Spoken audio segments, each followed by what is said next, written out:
Sérgio Goldenstein está com a gente. Tudo bem, Sérgio? Tudo bem. Boa tarde, pessoal. Boa tarde. Sérgio, vamos começar falando aí sobre a inflação nos Estados Unidos, né, que veio aí acima da expectativa, né? Os mercados aí já começaram a refletir essa alta, bolsas em queda também.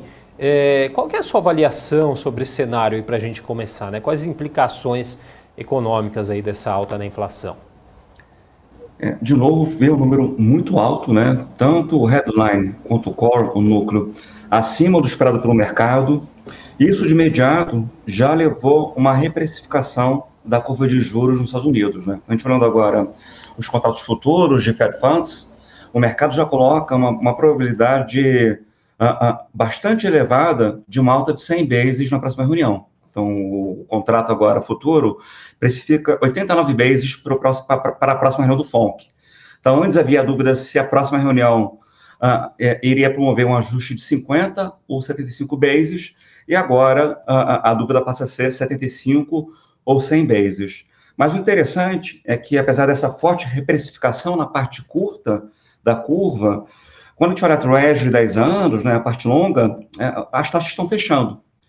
Então, o que o mercado começa a perceber? Que o Fed deve fazer um ajuste monetário mais front-loaded, né? Um ajuste mais rápido, terminando esse ciclo de aperto monetário no final do ano, com uma taxa em torno de 3,60, segundo a precificação.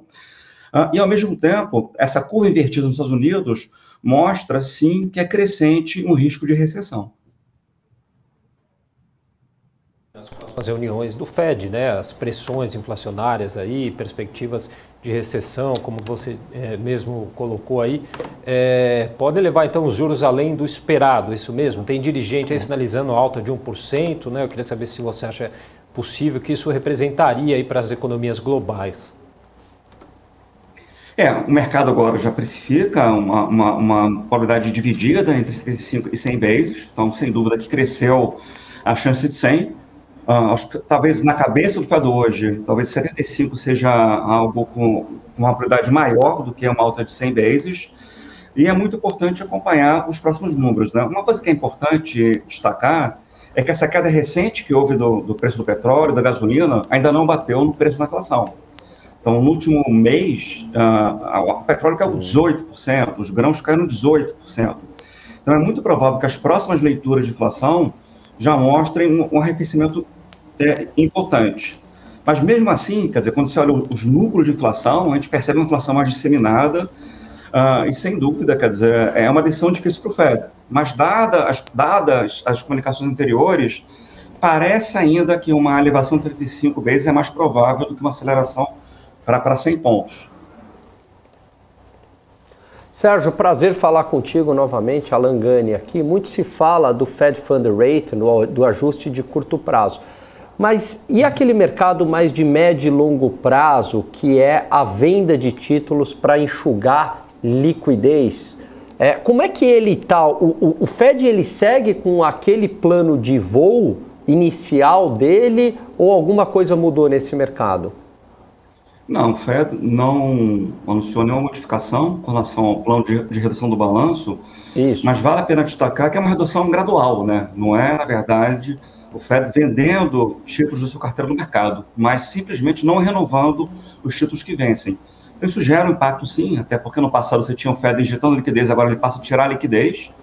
Isso deveria até contribuir para uma inclinação da curva de juros, né? Pressionar as taxas longas, mas devido a esse risco crescente de recessão global, a taxa de 10 anos vem caindo nas últimas semanas. E hoje a gente observa uma curva invertida, né, com a taxa de 10 anos abaixo do patamar da taxa de 2 anos. Perfeito.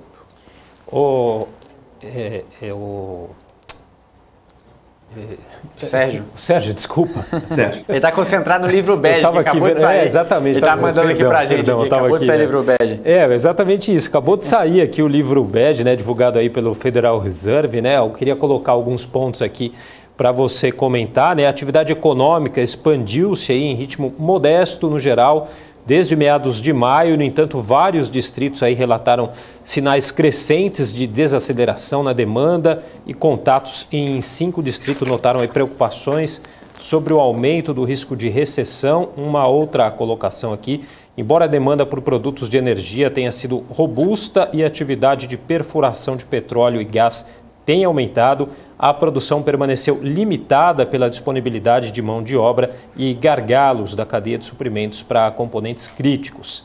A maioria dos distritos continuou a relatar crescimento salarial.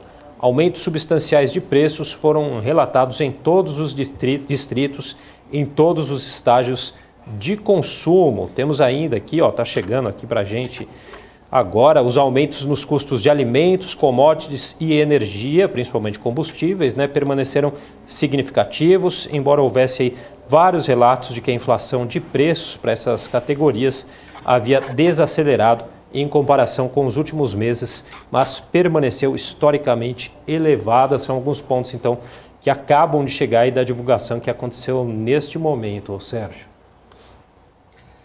É um desafio grande nos Estados Unidos, porque, olhando a atividade, é natural que ocorra algum arrefecimento, as condições financeiras se tornaram muito mais restritivas, e a gente observa a queda do S&P, a própria política monetária mais apertada, mas, ao mesmo tempo, permanece um mercado de trabalho muito apertado. O último dado de payroll mostrou uma taxa de desemprego muito baixa, uma economia praticamente em pleno emprego. E isso dificulta o trabalho da autoridade monetária, porque com o mercado de trabalho apertado, isso facilita ganhos salariais, o que alimenta a inflação. Então, essa conjugação de mercado de trabalho apertado com choques de oferta tendem a pressionar a inflação. E o Fed, dado que o patamar do CPI está muito elevado, ele não tem muita escolha. Ele tem que continuar subindo os juros, porque para que não aconteça uma desancoragem das expectativas. E aí, quer dizer, com esse aperto monetário que o Fed vai promover, e outros países centrais também, isso é uma reversão muito grande com relação àquele excesso de liquidez brutal que a gente teve desde a crise de 2008. E aí surge a dúvida, quer dizer, como é que agora os mercados e o próprio setor real vão reagir a condições financeiras mais restritivas, a uma menor liquidez, a uma taxa de juros mais elevada. E aí vem crescendo essa probabilidade que haja uma recessão. Inclusive, saiu um paper do Fed há pouco tempo atrás, colocando uma alta probabilidade que ocorra recessão na economia norte-americana no próximo ano. Legal. Sérgio, é um prazer falar contigo, um grande prazer, Alex aqui falando. Um ponto que a gente estava levando em consideração antes, de você entrar aqui na participação, eu estava até colocando, a gente colocou uma tabela aqui, que a gente tirou das fontes aqui, falando sobre o CPI global, de todos os países. Então a gente considerou o Brasil, enfim, países emergentes e envolvidos. E a gente está num momento, como você disse muito bem, dos Estados Unidos, a gente nem comentou muito de Europa, enfim, a gente tem um momento conturbado, de forma macro ali. É essa tabela. Legal, pessoal, muito obrigado. O pessoal da redação, muito rápido, conseguiu colocar. A gente tem ali a inflação global, seja a taxa do CPI, seja a inflação do consumidor no mundo inteiro. E a gente destaca ali os Estados Unidos, mas a gente tem ali vários países emergentes. E a gente está ali, inclusive, ali o Brasil, entre as maiores do mundo, só perde ali, inclusive, claro, para a Argentina, para a Turquia, Venezuela, para a Polônia. Mas eu queria trazer uma provocação, Sérgio, o seguinte: considerando nós somos emergentes, mas olhando para os emergentes de forma relativa, nós somos os melhores em relação aos dados que estão sendo apresentados, tanto não só a inflação, mas dados de desemprego, da geração de emprego, enfim, PIB, revisão de PIB. Então, quero dizer um pacote, ou seja, todos os dados macro, comparando com outros países emergentes, Rússia, Turquia, Argentina, nós estamos melhores. Como que a gente consegue se comparar em relação a isso? Eu prefiro comparar com países com características mais próximas ao do Brasil, como o México, por exemplo. Então, é de fato um fenômeno global, mas não dá para dizer que a gente esteja uma situação melhor do que outros países emergentes, Até porque a gente vem também de alguns anos de inflação acima de outros países emergentes. No próprio ano da pandemia, a inflação aqui ficou acima do teto, do centro da meta, Então, o mercado chegou a projetar para 2020 uma inflação de 1,5%, e a gente fechou na casa de 4,5%. Então, uma parcela é global, mas outra parcela é culpa nossa. E vou dar um exemplo. Olha o comportamento do real ao longo dos últimos anos, Então, um dos erros foi o exagero no processo de queda da Selic, que levou Até o final do ano passado, um movimento forte de depreciação do real. Nossa moeda depreciou mais do que as moedas emergentes. Isso bateu na inflação. E junto com isso, e agora um impacto mais recente, é preocupante a piora do arcabouço fiscal do país, né? Então, com essa PEC que acabou de ser aprovada, mais uma vez é contornado o teto de gastos. Então, isso gera uma perda de credibilidade da nossa regra fiscal, o que se traduz em aumento de prêmio de risco.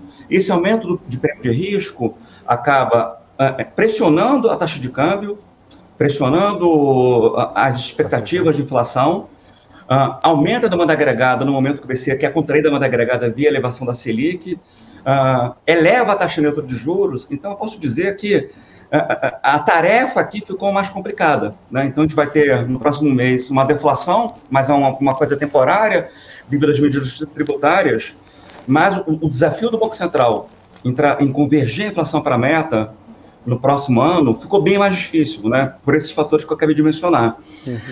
Então, hoje, por exemplo, o mercado já precifica, olhando focos, né, que a nossa inflação vai ficar acima do teto da banda em 2023. Né? O foco já está em 5,10. Né? O teto seria 4,75 para uma meta de 3,25. Então, esse é um problema. Quer dizer, o fiscal aqui no Brasil está indo na contramão da política monetária, e isso é mais um fator de pressão altista da inflação. Muito obrigado, Sérgio. Gani. Vamos lá, perfeito, Sérgio. É o velho e bom fiscal que a gente, né, economista, bate nessa tecla há anos, né? Que tem que arrumar o fiscal, enfim. Sérgio, de um lado tem um cenário de desaceleração global, desaceleração da economia chinesa, recessão nos Estados Unidos e tudo isso levando possivelmente a uma menor demanda por commodities. Mas por outro, gargalos na cadeia produtiva, falta de investimentos no setor de petróleo, uma restrição na oferta de commodities. O que prevalece aí? É essa restrição de oferta ou essa diminuição de demanda? Porque eu estou te perguntando para onde vai o preço aí das commodities. Muito boa pergunta, Gani. Essa é uma excelente pergunta, né? Eu não sou um especialista em commodities, em petróleo. O que eu escuto dos principais especialistas é que é uma oferta muito apertada, né? Você tem uma falta de investimento e que por mais que haja alguma queda da demanda, continuará existindo esse desequilíbrio, né, de oferta e demanda, e, portanto, no caso do petróleo em particular, né, isso tenderia a deixar o preço elevado. Mas, assim, é difícil colocar na conta, né, quer dizer, o quanto a economia vai desacelerar, o que vai acontecer com a China, né, a China é fundamental para a evolução do conjunto de commodities, e no final, assim, se a China arrefecer muito mais, as commodities vão ceder, não tem jeito, né. E aí falo de commodities metálicas, né, mesmo, afeta um pouco também a parte de grãos.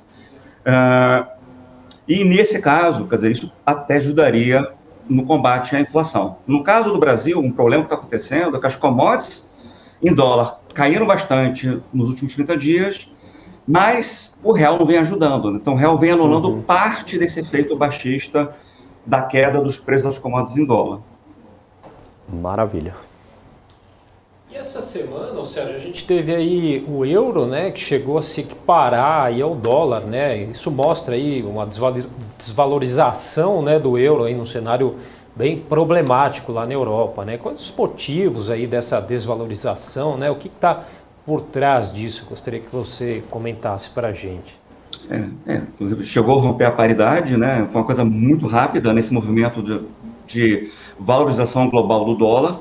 O problema é que a Europa tem problemas adicionais, né? E um deles é a questão do fornecimento de gás, né? Então, existe um problema energético na Europa, a inflação lá também roda no patamar muito elevado, e nesse sentido, assim, alguns analistas apontam que o Banco Central Europeu não vai conseguir apertar a política monetária de forma significativa. Então, no final das contas, o que acaba prevalecendo é uma atividade na Europa mais fraca do que nos Estados Unidos, que seria ruim para o euro, e também o diferencial de juros, né? Juros na Europa inferiores aos dos Estados Unidos, né? Então, esses dois vetores contribuem para o enfraquecimento do euro com relação ao dólar. Muito bom. Ô Sérgio, eu queria fazer uma pergunta. O Gani estava falando em relação a essa questão na China, e a China sempre é uma incógnita, né? A gente não sabe para onde a China vai em relação, eu digo assim, dados mais confiáveis da economia, mas por um lado a gente tem ali a questão do lockdown e por outro lado tem os estímulos que o governo vem fazendo, né, ao longo desse ano, que parece ali que pode bater a meta de crescimento, né, que é, inclusive que é o que Xi Jinping quer. Na sua opinião, para onde realmente a economia chinesa deve se direcionar? Realmente vai ser uma recessão temporária, uma recessão não, acho uma crise temporária em relação ao Covid, ou seja, uma redução, né, na demanda de forma geral, ou você tem uma visão mais construtiva de China como um todo?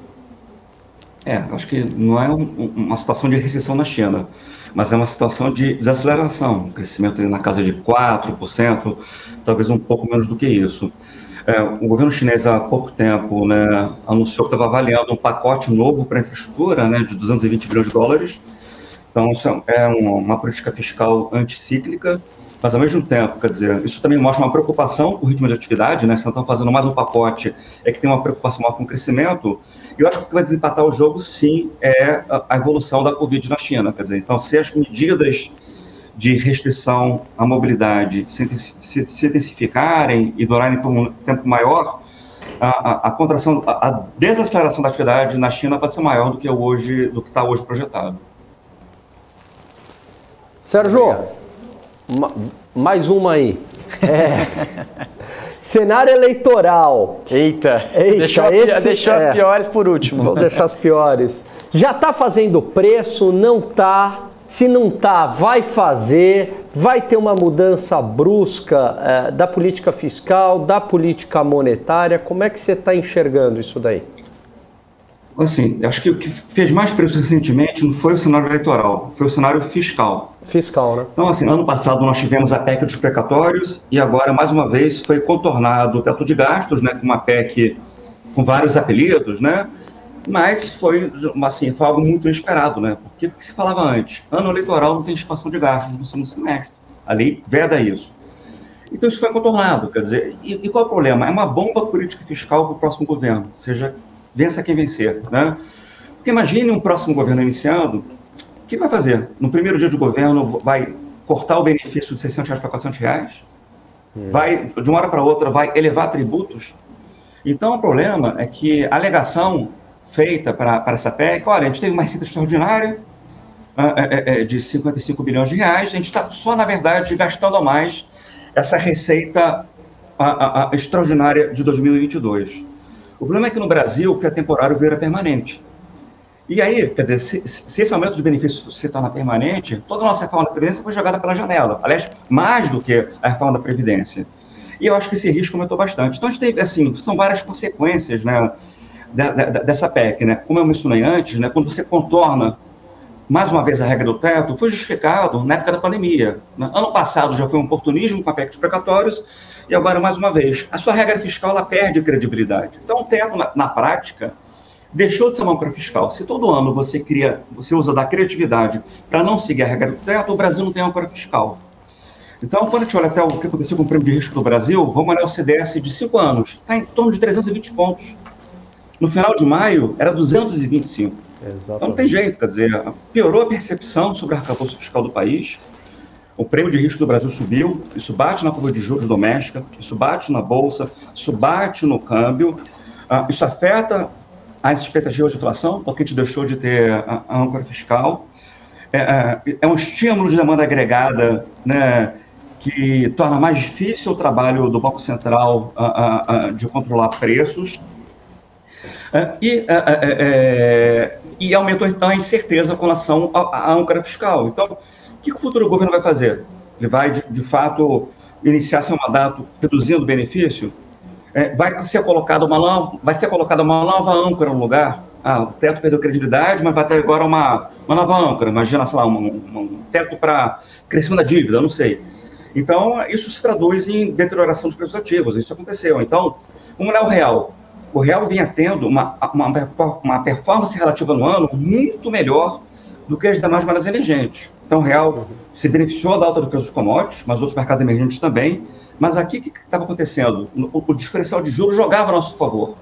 Os juros no Brasil estão no patamar acima do que em outros mercados emergentes.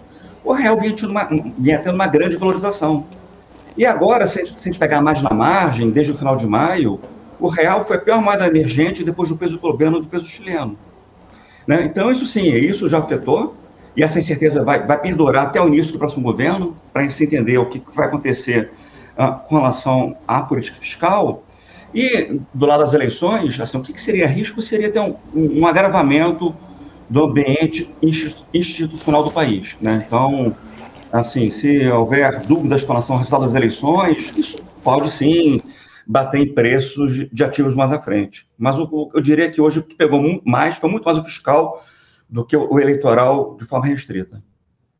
Pois é, e aqui, ó, só para deixar a informação aí no ato mesmo aqui, eu estou acompanhando aqui e lá na APEC acabou de ser rejeitado aí um destaque, Sérgio, que a oposição pedia aí para que o aumento aí do Auxílio Brasil fosse prolongado, né? Esse destaque, então, ele foi rejeitado, então o Auxílio Brasil aí de R$600 vai até mesmo só até o fim do ano, só para deixar essa informação que acabou de chegar também. Acho que o Gani tem mais uma Tem questão. Muito boa essa explicação do fiscal, Sérgio. Agora, abusando um pouco aí do seu tempo e da sua paciência, eu vou te fazer uma outra pergunta.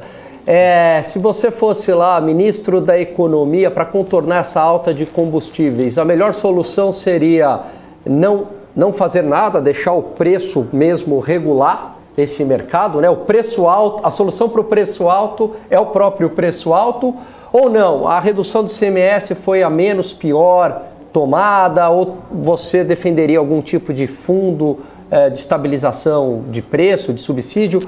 O que você faria se você estivesse lá? Vamos lá, quer dizer, primeiro que assim, a situação fiscal do Brasil é diferente de países desenvolvidos, né? Então, países desenvolvidos têm espaço fiscal para dar subsídio, e no Brasil a gente tem uma relação de vida PIB muito alta, né? Então, e que vai assumir uma trajetória ascendente, porque olhando para frente, você tem déficit primário, juros reais muito elevados e um crescimento bastante fraco do PIB. O problema é que, assim, numa situação de recursos escassos, o Brasil, o país, abriu mão de receitas de forma permanente, sem indicar uma fonte de compensação. E uma parcela disso acaba sendo direcionado para famílias com um bom padrão de vida, né? Então, se é para abrir mão de impostos, né? Primeiro, seria importante ter o que seria compensado? Vai cortar gastos ou vai aumentar um outro tipo de imposto? Mas por que não em alimentos, né? Por que não em bens mais essenciais? Porque o motorista de SUV vai ter esse benefício. Então, isso é regressivo. Talvez fosse mais importante priorizar aquilo que bate mais na cadeia de produção, o diesel. O diesel bate o preço dos alimentos. Então, talvez em diesel, um subsídio, né, uma redução de impostos fizesse mais sentido.